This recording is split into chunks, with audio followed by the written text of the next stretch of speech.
I've been blasting Last Epoch a lot for the past couple of days, and I'm not gonna lie, I'm actually having a lot of fun. So since this channel is mostly dedicated to Path of Exile 2, and as an ARPG enjoyer, I cannot ignore games that compete with our favorite game. So for anyone who just started playing Last Epoch or haven't made up their mind yet, I'm gonna clear things up a little bit. In today's video, I'll share my unbiased opinion about Last Epoch and how it compares with Path of Exile 2. But before we do that, a quick word from today's sponsor. Today's video is sponsored by Boot.dev, and since I've got a lot of projects coming up for Scorpius Entertainment, using Boot.dev myself has made things so much better. Boot.dev is the smartest way that I have found to learn back-end development from scratch. They've got everything that you might be interested in. Things like Python, JavaScript, Go, and SQL, just to name a few. But the real magic? It's built like a game. You earn XP, complete quests, level up, and even battle through boss fights with the community every 2 weeks. You're not just passively watching videos, you're writing real code,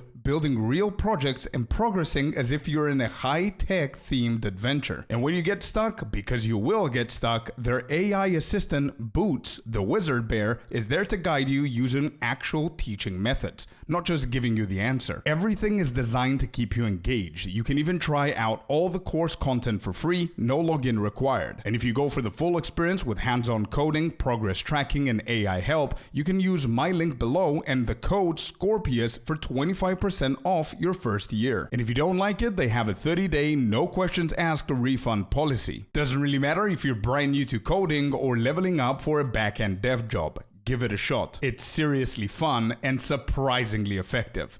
Thanks again to Boot.dev for sponsoring this video. Okay, so going into this the good old-fashioned way with just a Word document, a couple of bullet points, highlight into some of the most important things that somebody like you or I would sit down and listen to opinion or read about to make a decision if we want to play the game or not. For example, let's begin with game difficulty. Is Last Epoch harder or easier than Path of Exile 2? And the answer is pretty simple. To me, it's much easier than what Path of Exile is going for. The campaign, early and mid endgame, is much easier. I managed to get 3 different characters through the campaign within 3.5 hours each. So it's very, very easy to just cruise through and skip through everything. Like I remember on stream the other day, I was level 75 and I was doing level 90 content. So I mean, it is easier. Moving forward, let's go to the game complexity. This is completely different. The complexity here is fairly simple. They don't have a lot of systems like we do in Path of Exile 1, at least. Path of Exile 2 is easier to understand, but again, the longer you don't play it and the longer it exists, the more complicated it becomes. Probably this is going to be the same, but here we have some self-explanatory systems. The game could have done a better job in explaining a lot of these systems, but they have like in-game menus that you can go and check and read and understand what there are. And the most important thing to me is that there are no unnecessary systems. Now, the pace is a pretty big one, and this is one thing that I don't really like about Last Epoch. Everybody likes playing ARPGs differently. The pace is very different than Path of Exile 2. It's zooming. Here, running, movement abilities, you get them very, very soon. The combat is very quick. So the pace is very, very different than Path of Exile 2. Is like POE times 10. Next, we've got the powers and the resources. What I mean here is things like resistances and intelligence and strength and all of that. If you're somebody who's played Diablo or Path of Exile of any kind, you're going to be very familiar with things here. It's practically the same things and they mean almost the same things. There are a couple of additions and changes here and there. For example, instead of chaos resistance, they have something called void and necrotic resistance. They also have poison resistance, physical resistance. They have a few things that make sense and they explain to you what they do that we don't have in Path of Exile in general, but they're very, very simple for you to understand. Moving on, the campaign is a big deal. A lot of people have been asking me about the campaign. The campaign has 9 chapters. With the pace that we said before is a lot quicker than POE2. Everything is skippable. There's no like crazy speed on the monsters that are chasing you down. You could just dash through them and dodge roll through them. So I guess we can see this as a positive thing because you could just skip through everything and get to the end game quickly. But on the negative side, I didn't feel any engagement, no significant meaning to anything that you do in the campaign. You just dash through one person to the next person. If you don't speak to them even for the quest, they're going to give you the quest anyway. So it just feels like, okay, this is what I need to do for leveling, and that's basically it. However, with your alts, you do have access to shortcuts through the campaign and the end game as well. So it's going to take you half the time to get to the point that you are probably with your main with your alts, which is a great thing that they did for alt leveling as well. So that's with the campaign. Next, something that I had to include here, you guys probably don't know what I'm talking about if you haven't played Last Epoch, but you know the shrines that we have in Path of Exile when you click them and it gives you like a little spinny cold thing that everybody freezes and it deals some damage? Well, shrines are some of the most powerful and useful things that you're going to find in the game, and they're everywhere, by the way, and they're so good. It is literally you click and you take a dopamine intake. It's insane how fun shrines are in this game, which is the first thing that I said on stream that attracted me to keep on playing the game. I know it sounds weird, but I mean, it's just the small things. Next, there's a pretty important topic here, monsters and rares and how they feel. Monsters are definitely slower and they're not as annoying, like they don't push you. Rares, what I found, are a little bit hard to differentiate when you're zooming because you're just killing them or you're just skipping them. But the combat actually feels pretty good because, again, that's the point of Last Epoch. If rares are these shiny big things, then you're going to be stopping all the time. You're not going to be zooming, so you could just skip them. They're not insane for loot. There's more content in the game other than the rares, and we're used to killing the rares because that's who's going to give you the loot. Well, Last Epoch has like 3, 4, maybe even more if I count them, ways of getting the same or better loot than rares. So you don't really care about them. And then we've got the bosses. Early on, bosses feel pretty good, like early in the campaign when you don't know how to craft the best items and the best affixes and stuff. It's pretty good. It's a little bit challenging. It's engaging. It's potentially going to one-shot you as well if you don't dodge the mechanics. But damage scaling in this game, especially if you know what you're doing with crafting and getting good items and looking for the affixes and mods that you're going to need for the build, the damage scaling and everything, it's so quick that literally at some point I was just killing the bosses in like 5 seconds. Next, we've got the loot, and I can comfortably say that loot is within my top 3 things of why I'm having fun in Last Epoch. There is literally no shortage of loot. It's everywhere. Like, they give you loot for anything that you do in the game. It's so satisfying. And there's loot lizards, like loot goblins, but loot lizards instead of goblins. Different lizards, different colors. Each color gives you different stuff, and they're everywhere, man. Like the loot, like the coins and the gold that drops and everything, it's so good. And the loot filter in this game, I have to mention it as well, is so much better because there's so much loot.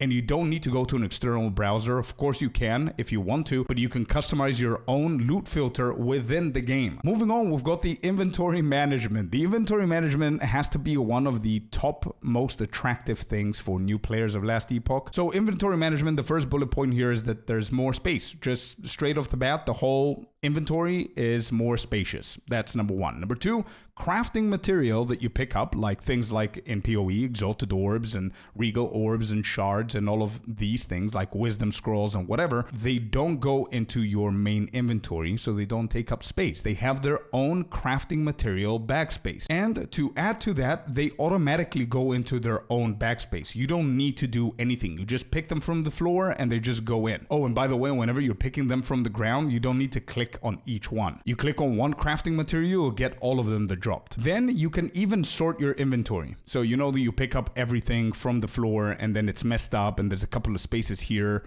that you could have gotten another item and you're starting to manually drag and drop things to sort them. You don't need to do that. You just click a button and everything auto sorts in the best possible way. In addition to all of this, the inventory has tabs for different things in the game. Imagine things like the equivalent of tablets and towers in PoE. They have them here in Last Epoch, but that's going to be a separate tab so it doesn't take your space of the main inventory. And the last thing that I have here for inventory management are the stash tabs, which cost gold in Last Epoch. They don't cost real money, and the filtering that you can do with the stash tabs in this game is out of this world. As you guys can see, I have OCD. I'm very organized with everything that I do, even in POE2. But as you can see, you can color code them. You can put exactly where and what to go. Is very, very good. Next, we've got the class and the skills. Just like PoE, POE2, you select a class that's the base one, for example, Sentinel, Rogue, things like that, and then you have 3 options that you can ascend to. However, the difference here is that you choose to master one of the 3,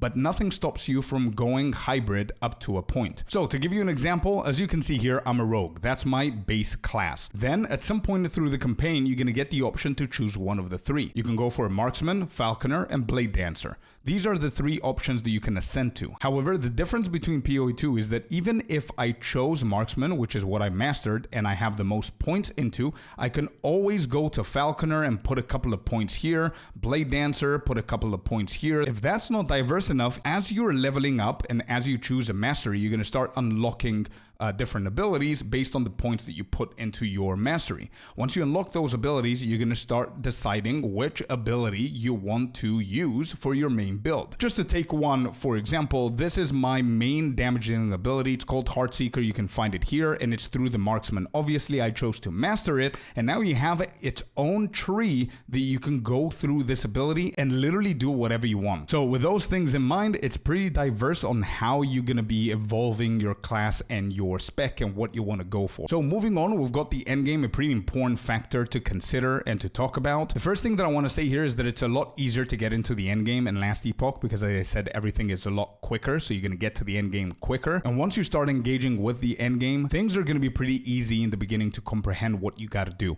So there are different layers of timelines that you need to ascend. The higher you go, the more level they become. You need to collect a thing called stability so you can stabilize the timeline, so you can get some quests that are tied to that time zone. Pretty fun stuff to do. Even though you're doing the same maps or similar maps over and over again, there is literally no downtime. There's no RP that you need to wait for. There's not like different animated stuff that you need to wait for them to happen in order for you to kill stuff or whatever. Endgame is just blasting. Especially whenever you start unlocking the Atlas tree, you could do whatever you want. The content, which is our next bullet point here, is not bad. There's dungeons, there's arena, there's boss fights, there's maps, champions, rituals. There's so many different things. Again, I'm not going to sit and explain every single one of them. That's not the point of the video, but there is content. There's like the tombs that you can enter the tombs and fight a completely different map within your map.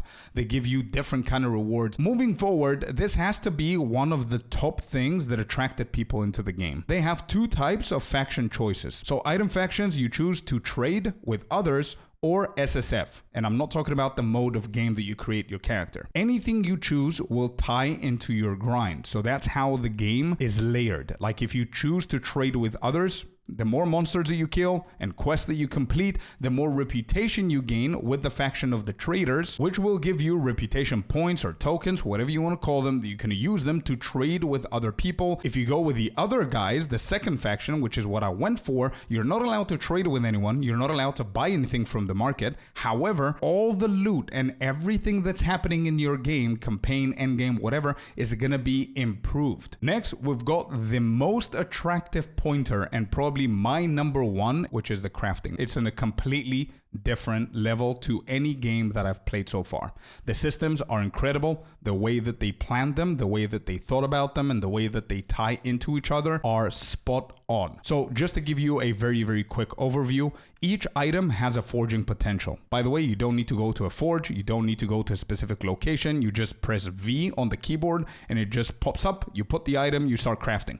Simple as that. So as you can see here, adding the item into the forge, you're going to see on the very top, it says forging potential, which is a resource that tells you how many more times you're going to modify the item. So before the forging potential goes to 0, you can literally do whatever you want and need to the item as long as you have the correct mat. If an item doesn't have an affix on it, you can literally click it and add whatever you want. If it does and you want to change it, there's things like the chaos orb that we have in PoE, but as glyphs, so it's glyph of chaos. And there's so much more. And lastly here, I just wanted to finish this with some final highlights. So the first one here is doing quests in the campaign or whatever gives you XP and rewards. I never got the point of doing quests in Path of Exile 2. They don't feel that I've done anything. Like I'm more into, okay, I completed the quest, I want something in return now, and I never got that, but it's not a big deal. I just added it here as a personal thing. The second one, I think it's pretty important. It shows you died from this and this, it was poison damage, and it hit you for this much, for example. So now I know, okay, so this boss's poison damage is what's killing me, so I'm going to try and find something to counter that. Next, we've got the WASD. Last Epoch provided WASD. Next, we've got easy and quick teleports. Again, a very, very tiny thing. Here, there's literally no delay. You can open a portal and click the portal within a second, which helps you actually cruise through. Then they've got the gift item system. So what this is if you're playing with friends and you go and do endgame maps, you guys don't share the loot. Each one of you will see their own loot. Now, if you get an item that's very good for them, or they get an item that's very good for you, you can gift each other that item for free as long as that item dropped whenever both of you were in that content. If I found an item that's very, very good for somebody else, for a friend of mine, but we weren't together, then I'm not allowed to gift the item for free. It's gonna cost a resonance crystal or whatever they were called, and how you collect those is by playing with that specific friend. So the more you play with your friend, the more resonance crystals you both are gonna have, which means the more items you can gift each other